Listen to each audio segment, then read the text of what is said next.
안녕하세요. 저는 예수 그리스도 후기성도 교회의 선교사입니다. 여러분, 성경이 무엇인지 알고 계시죠? 하나님 아버지와 예수 그리스도의 성스러운 기록을 담은 책이죠. 성경은 한 권의 책으로 구성되어 있지만 사실은 많은 작은 책들이 모여 만들어졌습니다.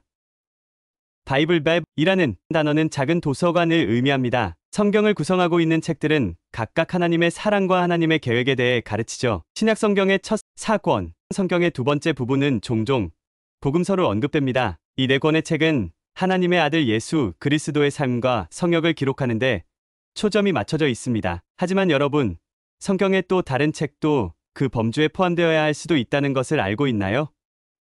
바로 사도행전입니다. 사도행전은 예수님의 부활로 시작하여 사도 바울의 로마 선교로 끝나는 기록입니다. 그것은 예수 그리스도의 사도들에 의해 행해진 많은 가르침과 기적들을 기록합니다. 그렇다면 왜 그것이 복음서와 함께 묶일 수 있을까요? 바로 사도행전과 누가복음이 한때 같은 책이었던 것으로 보이기 때문입니다. 우리가 누가복음을 읽을 때 대부분의 사람들은 예수 탄생 이야기가 시작되는 5절로 건너뜁니다. 그러나 3절의 끝부분에 집중하면 누가의 글이 테오필루스라는 이름의 사람에게 보내졌다는 것을 알 수 있을 것입니다. 그 후 이 책은 예수의 탄생에 대한 이야기로 진행되고 구세주께서 완벽하게 부활한 몸으로 나타나는 것으로 끝납니다. 거기서 그는 사도들에게 회개와 죄의 용서를 설교하라고 명합니다. 이것은 사도들이 사도행전에서 수행하고 있는 것이죠. 성경의 다음 책은 요한복음입니다. 그러고 나서 사도행전이 뒤따릅니다. 사도행전의 첫 구절은 오, 테오필로스여, 내가 예수님이 행하신 일과 가르치기 시작한 모든 것을 만들었다라고 말합니다. 저자는 누가의 책에서와 마찬가지로 테오필루스라는 사람에게 말을 거는 것으로 이야기를 시작합니다. 이 때문에 대부분의 성서학자들은 언급된 이전 복음이 우리가 현재 알고 있는 누가의 책이라고 믿습니다. 그리고 물론 두 가지 모두 쓴 이가 누가라고 믿습니다. 이 모든 것은 매우 깔끔합니다. 하지만 이것이 무엇을 의미할까요?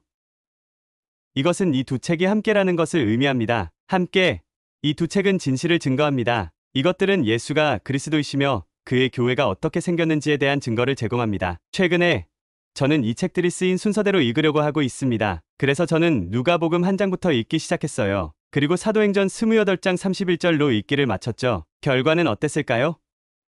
그것은 저에게 강력한 영적 경험이었습니다. 예수 그리스도의 삶에 대한 이야기는 참으로 장엄합니다. 52장에 걸쳐 예수에 대한 생각은 예언에서 예언자로, 치유자, 구원자로, 그리고 마침내 주 하나님으로 옮겨졌습니다. 저는 신권은 신성하게 관리되며 사고팔 수 없다는 것을 배웠습니다. 그것은 의식에 따라 합당한 자격이 있는 사람들에 의해 주어집니다. 특히 저는 가장 중요한 의식 중 하나가 침례라고 읽었습니다. 그것은 필수입니다.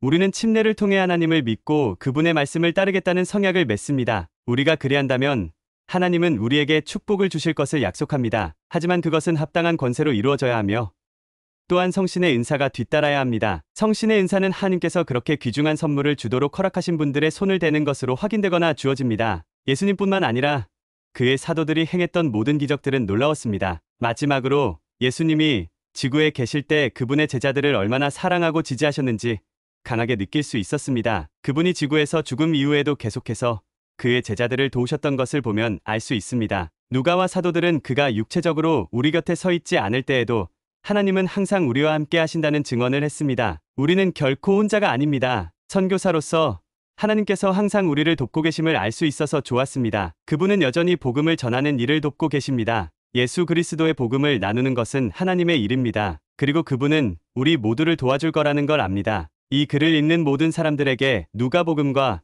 사도행전을 한 권의 책처럼 읽어보는 것을 권유드립니다. 그리고 하나님께 어떻게 하면 그의 복음에 대해 더 많이 배울 수 있고 그의 복음을 나눌 수 있는지 묻기 위해 기도하세요. 그분은 여러분께 대답하여 주실 것입니다.